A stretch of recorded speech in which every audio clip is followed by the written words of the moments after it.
Tuhan. Haleluya. Bapak Ibu Saudara, firman Tuhan dari Imamat 6 ayat 8 sampai 13. Imamat pasal 6 ayat 8 sampai 13. Demikian bunyi firman Tuhan. Tuhan berfirman kepada Musa, perintahkanlah kepada Harun dan anak-anaknya, inilah hukum tentang korban bakaran. Korban bakaran itu haruslah tinggal di atas perapian, di atas mezbah semalam-malaman sampai pagi. Dan api mezbah haruslah dipelihara menyala di atasnya. Imam haruslah mengenakan pakaian lenannya dan mengenakan celana lenan untuk menutup auratnya. Lalu ia harus mengangkat abu yang ada di atas mezbah sesudah korban bakaran habis dimakan api, dan haruslah ia membuangnya di samping mezbah. Kemudian haruslah ia menanggalkan pakaiannya dan mengenakan pakaian lain, lalu membawa abu itu keluar perkemahan ke suatu tempat yang tahir. Api yang di atas mezbah itu harus dijaga supaya terus menyala, jangan dibiarkan padam. Tiap-tiap pagi imam harus menaruh kayu di atas mezbah, mengatur korban bakaran di atasnya, dan membakar segala lemak korban keselamatan di sana. Harus dijaga supaya api tetap menyala di atas mezbah, janganlah dibiarkan padam. Puji Tuhan. Bapak Ibu, judul kita pagi hari ini, jagalah api tetap menyala. Sama-sama kita katakan, jagalah api supaya tetap menyala. Haleluya. Katakan menyala, menyala, menyala, menyala, menyala, menyala. Jangan semua pikiran kacau-kacau. Menyala, menyala, menyala. Jangan pikir ikan mahal, barang-barang naik, saya ada uang. Katakan menyala. Menyala, menyala, menyala, menyala, menyala, menyala, menyala. Jangan susah saudara. Tuhan ada untuk kita. Bapak Ibu Saudara yang dikasihi Tuhan. Setelah zaman purba, sudah sejak zaman purba Bapak Ibu Saudara, manusia itu menyembah Allah dengan cara bangun mezbah atau altar. Dan altar ini tempat mereka mempersembahkan korban di atasnya. Itu zaman purba Bapak Ibu. Nah, dari berbagai peraturan mengenai korban yang kita perhatikan di kitab Imamat, kita melihat ada tiga pihak yang terlibat di dalamnya, yaitu Tuhan, kemudian imam, dan yang ketiga orang Israel. Imam bertindak atas nama Israel di hadapan Tuhan. Pada saat imam mengelola persembahan korban mewakili umat, imam harus pastikan supaya api di atas mezbah itu tetap menyala. Api tidak boleh padam. Itu tugas daripada imam. Harus perhatikan, api tidak boleh padam. Waktu korban itu mau ditaruh di atas mezbah. Di dalam perjanjian baru, mezbah tidak dibangun secara fisik lagi seperti dulu Bapak Ibu. Tetapi esensi atau hakikat atau inti mezbah itu tidak boleh hilang. Nah, saya catat di sini ada esensi mezbah, 3. Esensi mezbah ada 3. Yang pertama, mezbah itu adalah tempat perjumpaan Tuhan dengan umatnya. Jadi seperti gini saudara, kita tidak buat mezbah seperti dulu lagi, tetapi gereja zaman ini altar, tempat kita melayani Tuhan sebagai tim present worship, mengangkat puji-pujian, menarik hadirat Tuhan turun. Nah, ketika Tuhan menampakkan diri kepada Abraham dan Tuhan berfirman, aku akan memberi negeri ini kepada keturunanmu. Maka Abraham membangun mezbah bagi Tuhan yang telah menampakkan diri kepadanya. Itu perjumpaan dengan Tuhan. Jadi perjumpaan dengan Tuhan selalu Abraham membangun mezbah. Untuk mengingatkan dia, di sini Tuhan berjumpa denganku. Atau aku berjumpa dengan Tuhan. Seperti Anda datang di gereja GKARI. Aku datang pertama kali, aku bertemu Tuhan. Dan itu tidak akan pernah terlupakan. Kita lihat juga Yakub waktu melarikan diri daripada kakaknya Esau. Dia buat perjalanan dan dalam perjalanan ke Haran. Dia bertemu dengan Tuhan. Kita tahu bahwa Yakub itu anak rumahan. Untuk keluar dari rumah itu susah. Tapi Bapak Ibu Saudara, Tuhan tahu apa yang ada di hatinya. Jadi ketika dia dalam ibu pun, ya, dalam kandungan ibu pun dia sudah diberkati untuk menjadi pemimpin bagi kakaknya. Jadi sekalipun dia buat kesalahan itu, Bapak Ibu Saudara, dalam perjalanan ke Haran, seorang diri yang belum pernah buat perjalanan, dalam keadaan kacau, pasti aku berkata, Tuhan kenapa sih saya terlibat dengan kebohongan untuk bapak saya? Kenapa saya ikuti mama saya punya nasihat yang berbohong? Kenapa ya? Kalau saja saya tidak ikuti nasihat itu, saya tidak akan ada di tempat ini seorang diri. Tapi saudara tahu Tuhan itu Bapa yang baik. Setiap Anda menjadi anaknya, janji Tuhan itu tetap tergenapi bahwa Tuhan menyertai kita. Dalam perjalanan itu Tuhan berjumpa dengan dia karena Tuhan tahu Dalam situasi sedih, hancur hati. Dalam situasi yang menyedihkan itu, Tuhan hadir untuk dia. Makanya dia bangun mezbah. Di tempat ini aku bertemu Tuhan. Amin Bapak Ibu. Jadi membangun mezbah itu bukan sekedar liturgi. Bukan sekedar rutinitas atau kebiasaan agama kita. Memang tidak salah saudara, saudara rutin ke gereja. Tetapi bangun mezbah itu karena kita rindu mengalami perjumpaan dengan Tuhan. Itu penting Bapak Ibu. Kita rutin ke gereja, ya itu baik. Tetapi yang paling penting adalah saya berjumpa Tuhan atau tidak. Amin. Ya, waktu saya ke gereja itu saya bertemu Tuhan atau tidak? Saya berjumpa Tuhan atau tidak? Ada banyak hal Bapak Ibu Saudara yang membuat pikiran itu kacau, bimbang, stres, kecewa. Dan dalam kondisi seperti inilah saudara dan saya butuh Tuhan. Butuh perjumpaan dengan Tuhan. Tanpa kita bertemu Tuhan, hidup kita kacau balau. Kalau kita pergi ke orang-orang yang tidak tepat, kita akan hancur hidup kita. Kita datang kepada komunitas yang tidak tepat, kita akan hancur Bapak Ibu Saudara. Sebab itu jalan satu-satunya Anda harus pergi ke gereja dengan tujuan, saya mau bertemu Tuhan. Bukan saya mau datang lihat si A, si B, si C. Kekurangan apa dan kekurangan apa di gereja. Itu bukan tujuan saya. Tuhan, saya mau bertemu Tuhan. Saya mau dengar suara Tuhan. Amin Bapak Ibu.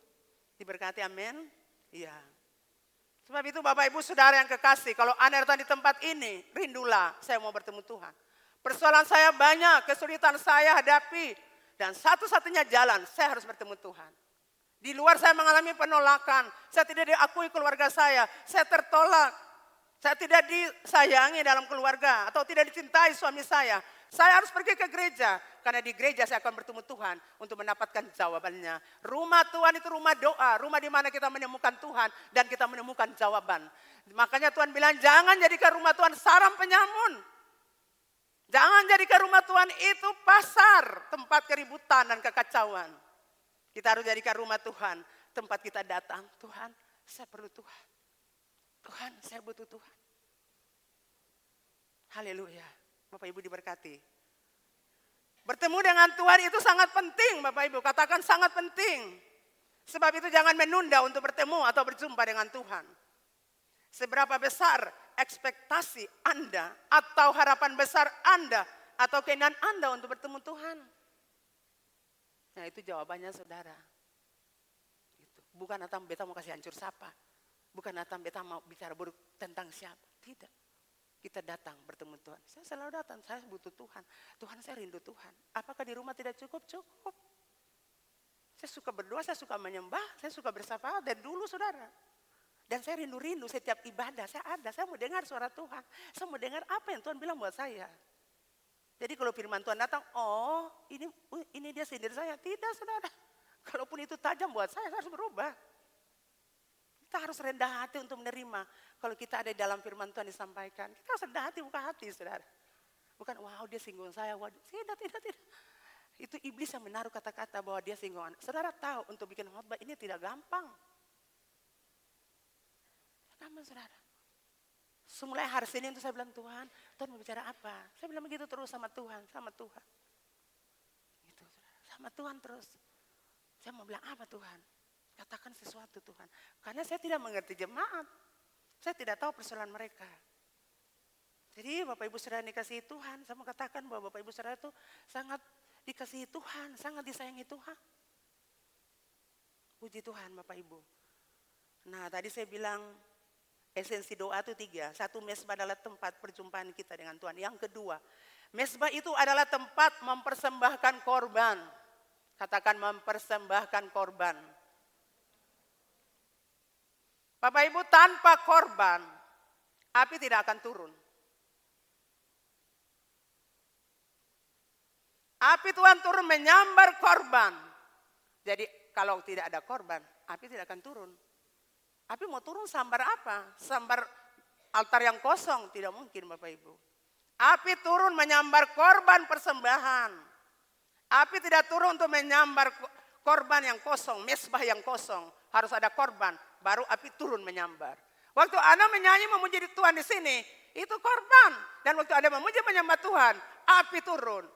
Api mengalir di tempat ini. Api sambar tempat ini. Sehingga semua orang bisa menari, melompat. Siapa yang mau menari-nari, saudara? Di hadapan orang itu kita malu. Tapi waktu api itu sambar. Waktu mereka ini menari kehadirat Tuhan.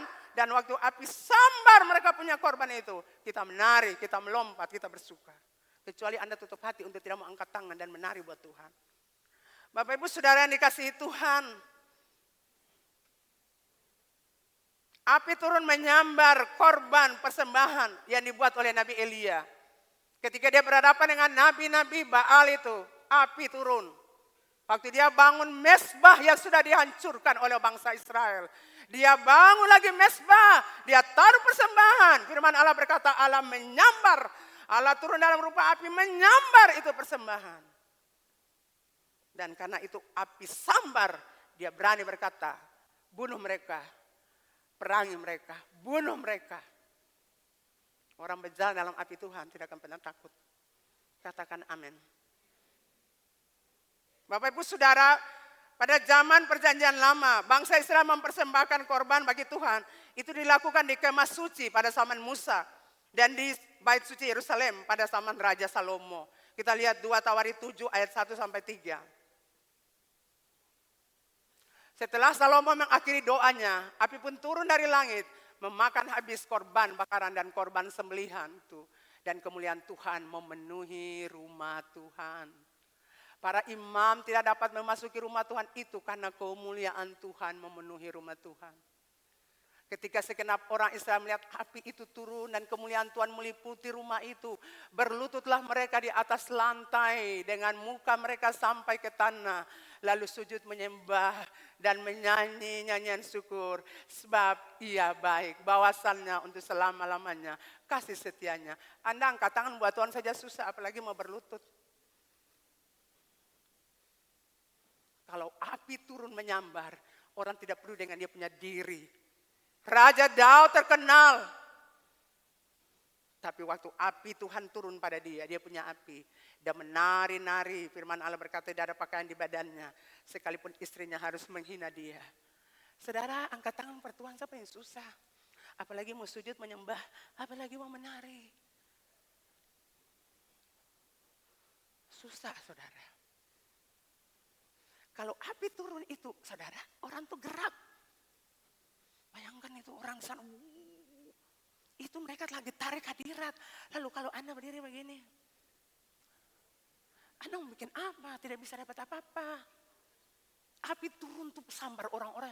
Tuhan, beta butuh Tuhan, beta perlu Tuhan. Tuhan, beta orang berdosa baru pertama kali beta datang di sini. Tapi Tuhan, beta butuh Tuhan. Itu yang api sambarnya hurut.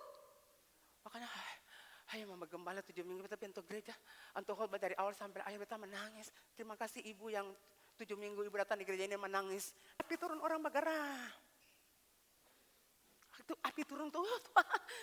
Saudara lihat umat Israel tadi. Wow Tuhan. Imam-imam tidak kuat tahan berdiri di hadirat Tuhan. Karena api itu. Terima kasih tadi siapa yang bawa lagu pertama ya? Yen. Dan inilah saudara tahu saya merinding. Terima kasih puji Tuhan, Tuhan lagi urapi Nona dengan pengurapan yang hebat. Dan inilah sebelah Tuhan. Seperti api itu membara di beta punya dada saudara. Beta merinding saudara. Jujur beta merinding. Waktu dia nyanyikan lagu itu. Dia ulang-ulang. Aduh Tuhan kalau boleh ulang lagi. Tapi dia sudah ambil di refnya. Iya saudara. Iya saudara.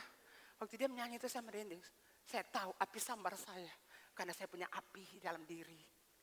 Kalau api sambar saudara itu tidak perlu berdiri begitu bapak-bapak. Tidak ada jagoan di sini atau ini bukan rumah mode. Tidak ada saudara. Senyum dulu kiri kanan. Saya percaya Bapak Ibu diberkati, amin. Pada zaman itu kita tidak pada zaman ini kita tidak mempersembahkan korban bakaran dan korban-korban sembelihan dari hewan atau binatang bernyawa. Tapi kita persembahkan tubuh kita sebagai persembahan yang hidup, persembahan yang kudus dan persembahan yang berkenan kepada Allah. Roma 12 ayat 1. Setiap kali kita beribadah kepada Tuhan, kita sedang membangun mesbah, serta memberikan kurban. Tetapi ibadah kita yang sejati adalah hidup dalam kebenaran dan kekudusan. Jadi setiap kali Bapak Ibu Saudara bangun mesbah, entah di gereja, di rumah Bapak Ibu, dalam mobil. Dalam mobil juga Anda bisa menyembah Tuhan, itu bangun mesbah. Dan Anda tahu kalau dalam mobil Anda merasakan hadirat Tuhan. Karena waktu orang dalam mobil, orang tidak tahu Anda lagi membangun mesbah menyanyi. Sebab Tuhan baik. Jadi Bapak Ibu Saudara yang kekasih, jangan biarkan api yang ada padamu padam. Katakan amin. Biarlah api yang ada padamu menyala-nyala dalam mengasihi dan melayani Tuhan. Apapun yang Bapak Ibu Saudara alami saat ini, entah baik entah buruk, jangan pernah berhenti untuk melayani Tuhan. Keadaan baik atau buruk, jangan pernah berhenti membiarkan api di dalam diri Bapak Ibu Saudara itu padam atau redup. Apapun yang Anda alami, jaga api yang ada dalam dirimu. Supaya api itu tetap berkorban. Anda impartasikan bagi orang lain. Transferkan bagi orang lain. Sehingga orang lain juga memiliki api Tuhan. Jadi saya mau bilang jemaat dengar. Dekat dengan orang-orang punya api. Katakan amin. Kalau Anda dekat dengan orang punya api, Anda tak bakar. Katakan tak bakar. Anda menyala-nyala. Katakan menyala-menyala. Iya. Saya sedang buka mata lihat orang kalau ibadah saudara. Sabtu, saya sedang lihat mereka. Sampai berdoa pun tetap begini. Anda perlu dilepaskan, katakan amin. Karena Anda lagi terikat dengan roh jahat. Orang untuk beribadah harus menari, senyum dengan orang. Karena kan hadirat Tuhan yang kita punya hati. Saudara, waktu hadirat Tuhan turun itu kita mengalami sukacita yang berbeda. Tadinya mungkin kita kehilangan orang tua. Aduh, waktu hadirat Tuhan turun, oh Tuhan engkau segalanya bagiku. Engkau Bapa bagiku. Aku kehilangan Bapa tapi engkau Bapa bagiku. Tuhan aku kehilangan suamiku tapi engkau jadi suami bagiku. Setelah lihat saya suka duduk menangis pas saya punya suami, tidak pernah. Meratapi dia tidak pernah. Tidak pernah saudara. Saya santai dengan hidup. Kenapa? Saya tahu Tuhan jadi suami buat saya. Segala keperluan saya Tuhan cukupkan dan terpenuhi. Ngapain saya duduk menangis? Ngapain saya menyesali yang terjadi? Tidak boleh lagi. Amin Bapak Ibu. Jadi Bapak Ibu sudah dikasih. Jangan biarkan api yang ada padamu padam. Amin. Masalah boleh ada, situasi apapun tidak boleh menghalangi Anda untuk tidak melayani Tuhan.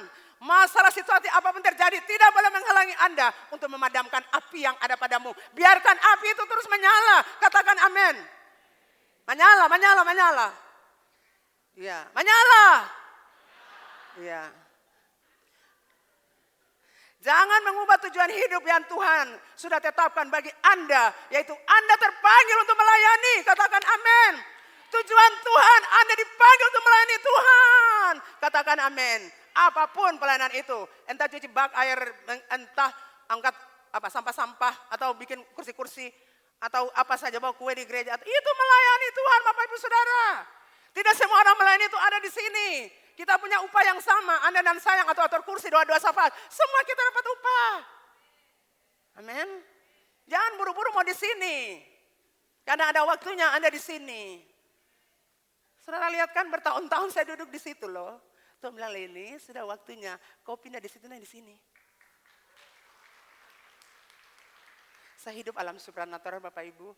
Dari anak saya Priscilla 1 tahun. Saya sudah bertemu Tuhan. Bukan saya bertobat, saya sudah bertobat lama saudara. Waktu saya umur 22 tahun. Tapi waktu anak saya Priscilla itu umur 1 tahun. Saya bertemu Tuhan secara supranatural. Dalam acara kami. Waktu itu acara gereja ya. Seluruh gereja GKRI di Maluku. Waktu itu suami saya kan Korwila. Jadi kami buat acara. Waktu itu anak saya masih kecil. Waktu itulah saya bertemu Tuhan secara pribadi. Tuhan menaruh. Saya melihat penglihatan supranatural. Tuhan menaruh perkataan-perkataan di mulut saya. Jadi seperti selesai saya tinggal baca. Orang ini begini, orang ini lalalala. Selesai. Dan mulai saat itu saya bilang, Tuhan. Aduh saya malu juga orang-orang dengar begini. Gitu, tapi Tuhan tidak. Saya terus bakar mesbah. Bangun mesbah di rumah saya. Yang ketiga Bapak Ibu Saudara. Mesbah adalah tempat menaikkan ucapan syukur kita buat Tuhan. Katakan amin. Bapak Ibu Saudara kita lihat Nuh. Setelah peristiwa air bah itu terjadi dan dia turun dengan anak-anaknya, firman Allah berkata, Nuh bawa ucapan syukur kepada Tuhan, yaitu dia membawa korban persembahan terhadap Tuhan, untuk Tuhan atas keselamatan yang Tuhan berikan. Dia bangun mesbah dan bakar persembahan. Kejadian 8 ayat 20. Lalu Nuh mendirikan mesbah bagi Tuhan. Dari segala binatang yang tidak haram dan segala burung yang tidak haram. Diambilnya beberapa ekor lalu ia mempersembahkan korban bakaran di atas mesbah itu. Itulah korban ucapan syukur. Katakan amin. Baru sekarang beta mengerti. Kan Anda tidak mengerti. Jadi mesbah itu bukan tempat menaikkan daftar doa yang panjang-panjang. Tuhan beta punya suami tahun ini tidak berubah. Tuhan 30 tahun lalu pun tidak berubah. Sampai sekarang sudah 40 mau 70 tidak pernah berubah. Tuhan beta punya memantu begini. Tuhan beta punya ipar-ipar begini. Tuhan di kantor begini. Mesbah bukan tempat itu saudara. Mesbah Tuhan datang, Tuhan terima kasih aku bersyukur aku sehat.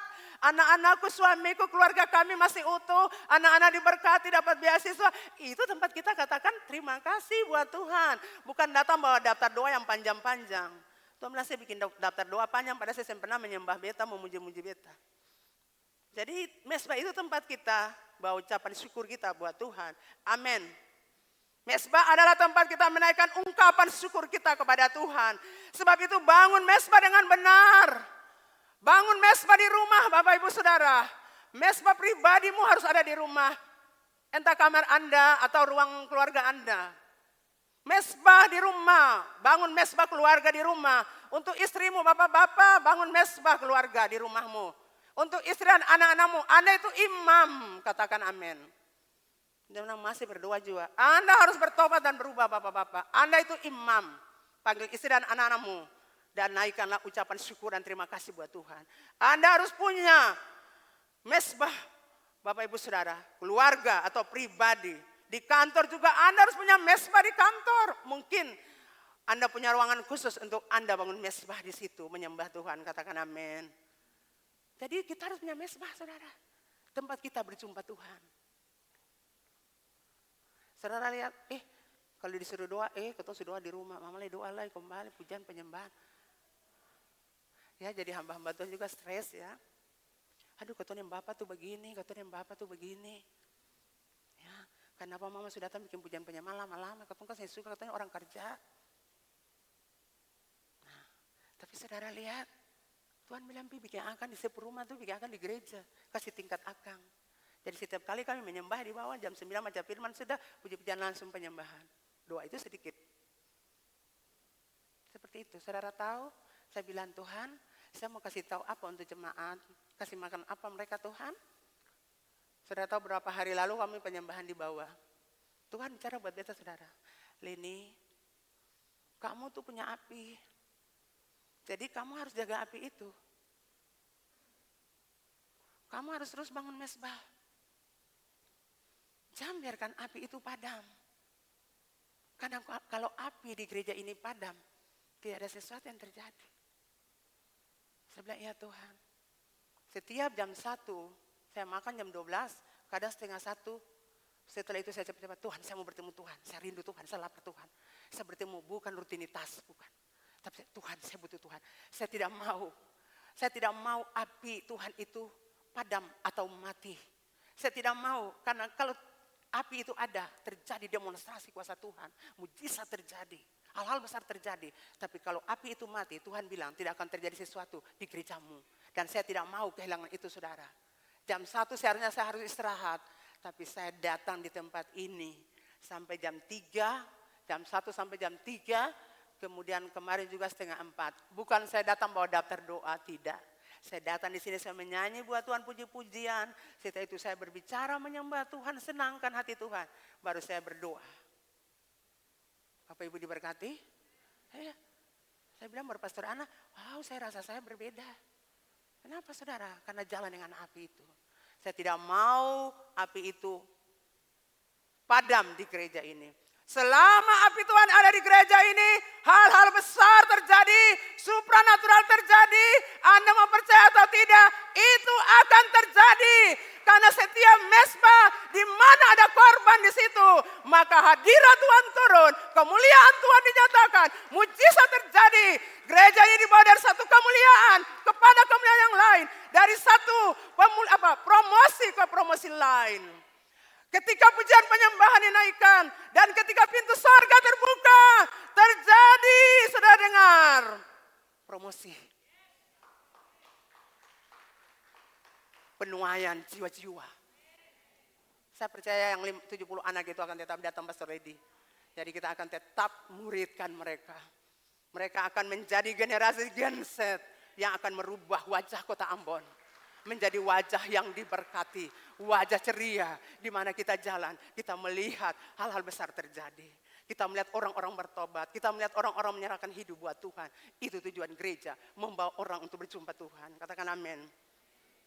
Jadi Bapak Ibu Saudara yang dikasihi Tuhan, Tuhan itu baik, Tuhan itu sangat baik. Bangun mesbahmu Bapak Ibu, mesbah pribadimu, mesbah keluargamu, mesbah keluarga. Dan juga mesbah di mana Anda bekerja. Buat mesbah di situ, atau dalam mobilmu, bangun mesbah di situ. Apa yang harus dilakukan supaya api tetap menyala? Semua orang mau api menyala dalam dirinya. Tapi apa yang harus kita lakukan supaya api itu tetap menyala? Yang pertama, menjaga api supaya tetap menyala. Katakan amin. Saudara, dari kemarin saya waktu doa di sini sampai pulang malam, terus saya bilang, Tuhan menjaga api tetap menyala itu apa? Tuhan bilang baca itu ulang, baca. Minta baca lagi pembacaan firman Tuhan, baca terus. Yang mana sebenarnya Tuhan? Tadi pagi kita bangun, Tuhan bilang jaga api itu. Api sudah menyala tapi jaga akang.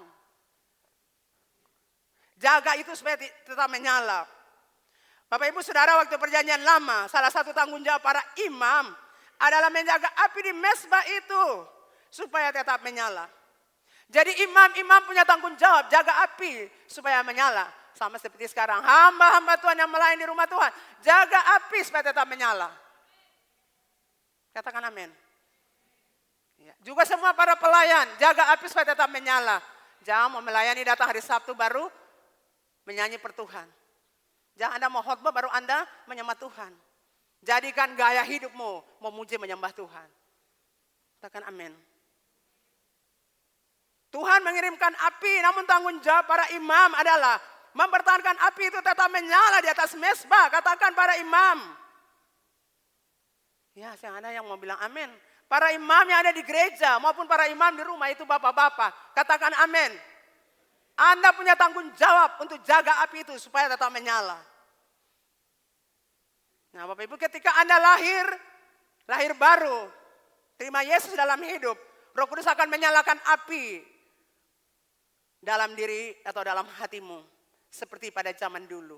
Dan Anda harus bertanggung jawab untuk jaga api itu tetap menyala dalam hati dan jiwa Anda. Dalam kemauan dan emosi Anda. Pertanyaan saya bagi Bapak Ibu Saudara. Jaga api Tuhan tuh kaseng. Imam-imam di rumah Tuhan jaga api Tuhan tuh kaseng. Imam-imam di rumah jaga api Tuhan kaseng.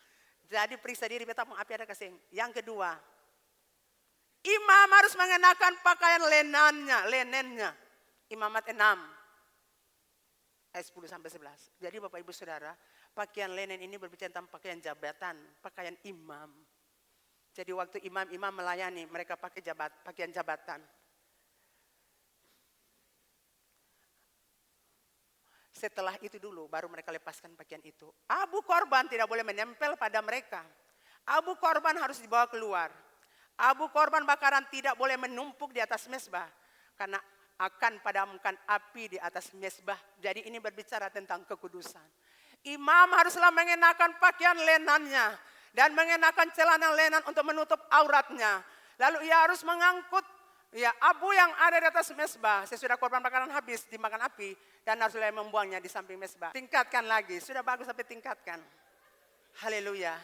Jadi saudara, waktu mesbah dibangun, korban ditaruh di situ, entah domba ditaruh di situ, umat Tuhan berdiri di sekitar situ. Dan imam-imam ada di situ. Dan mereka tidak bicara begini, ayo lama-lama Musa. Kenapa saya bikin peraturan inilah? Lama Ketua lapar, bicara lama. Khotbah gini, khotbah situ. Tidak. Umat Israel berdiri dan menyaksikan peristiwa. Mesbah dibangun. Dan persembahan naik. Korban naik. Dan mereka sujud menyembah Tuhan. Mereka berdiri. Saya mau katakan buat jemaat, tadi saya bilang, saya selalu berpikir Tuhan sebenarnya itu lambang apa Tuhan? Tuhan berbicara buat beta tadi saudara, waktu di situ. Pakaian lenan adalah pakaian imam. Itu jabatan yang mereka punyai. Jadi Anda tidak boleh sembarangan untuk berbicara, menghina kami. Yang memakai jabatan imam untuk menghina dan mempermalukan kami. Tuhan tadi bicara bahasa situ. Dan imam, Anda harus menghormati kami. Karena kami diurapi khusus untuk hal itu. Katakan amin. 3, para imam harus membakar kayu di mesbah setiap pagi. Imamat 6 ayat 12, 13 tadi kita sudah baca. Menambah kayu ke api di altar akan memperkuat dan meningkatkan api. Ini artinya setiap pagi Anda habiskan waktu dengan Tuhan, keintiman dengan Tuhan, akan membuat api kasih Tuhan terus menyala dalam jiwa dan hatimu. Semakin setiap pagi Anda bangun mesbah, itu kualitas di hadapan Tuhan. Anda itu orang berkualitas. Karena Anda selalu bangun keintiman dengan Tuhan. Anda menjaga api Anda. Sehingga Anda tetap hidup benar di hadapan Tuhan. Sebab itu Bapak Ibu Saudara dikasihi Tuhan. Jagalah api Tuhan yang ada pada diri Anda. Jangan biarkan padam. Jangan biarkan redup. Jangan saudara. Bapak Ibu diberkati. Setiap pagi Anda mau lelah atau apapun. Bangun mesbah kepada Tuhan. Katakan amin. Jadi Bapak Ibu Saudara, supaya api tetap menyala. 1, jaga api itu supaya tetap menyala.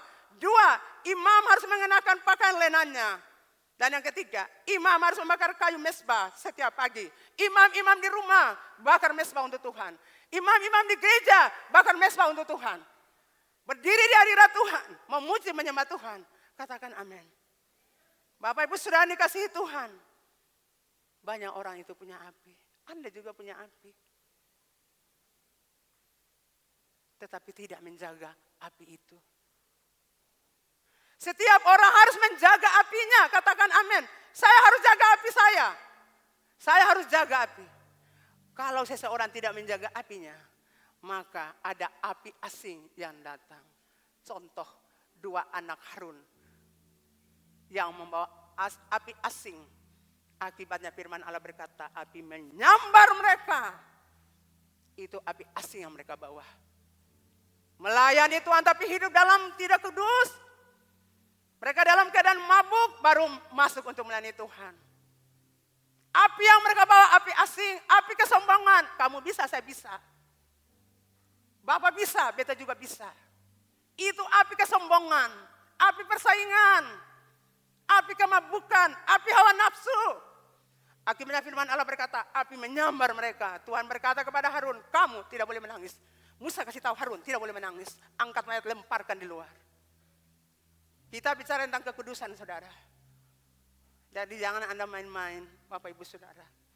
Dengan api Tuhan. Kalau Anda biarkan api meredup, api itu masuk, hancurkan hidup Anda. Seperti 2 orang anak daripada Harun. Saudara kita tahu Daud itu orang mengasihi Tuhan. Tidak ada orang seperti Daud di muka bumi. Dia belahan hati jiwa Tuhan. Di ladang, di padang gurun jaga kambing domba. Dia punya api dan tetap jaga. Waktu dia dibawa ke istana, api itu pun tetap dia jaga. Tetapi ketika Daud tidak menjaga apinya, masuklah api asin. Api hawa nafsu. Api perzinahan. Api kenajisan. Akhirnya jatuh dengan istri daripada prajuritnya. Daud jatuh dengan istri orang bawahannya. Bukan istri si pejabat, tetapi prajuritnya. Istri prajuritnya. Dia jatuh dengan istri prajuritnya.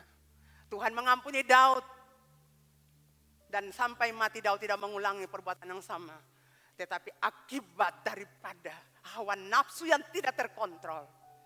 Maka firman Allah berkata, pembunuhan terjadi, malapetaka terjadi, persinahan terjadi, istri-istrinya juga jatuh ke tangan anaknya Absalom. Absalom meniduri istri bapaknya yang 10 orang. Dia meniduri istri daripada prajuritnya. Tapi orang lain meniduri istrinya. Saya katakan buat Anda jangan main-main dengan dosa ini. Jangan ada tiduri istri orang. Orang lain akan tiduri istri Anda. Jangan bawa api asing itu Bapak Ibu. Daud kehilangan api Tuhan. Akhirnya api asing masuk. Akibatnya jatuh. Miris bukan? Daud harus bayar mahal. Api penyembahan dalam diri Anda tidak boleh mati. Katakan amin. Biarlah api penyembahan dalam dirimu tetap menyala. Katakan menyala. Membesar. Sekali katakan menyala. Menyala. Menyala apa? Api dalam diri itu. Bapak Ibu Saudara sekali lagi. Jangan biarkan api penyembahan dalam dirimu mati. Biarlah api penyembahanmu dalam diri tetap menyala. Membesar. Sehingga kehidupanmu jadi berkat bagi banyak orang, dan semua yang percaya katakan amin.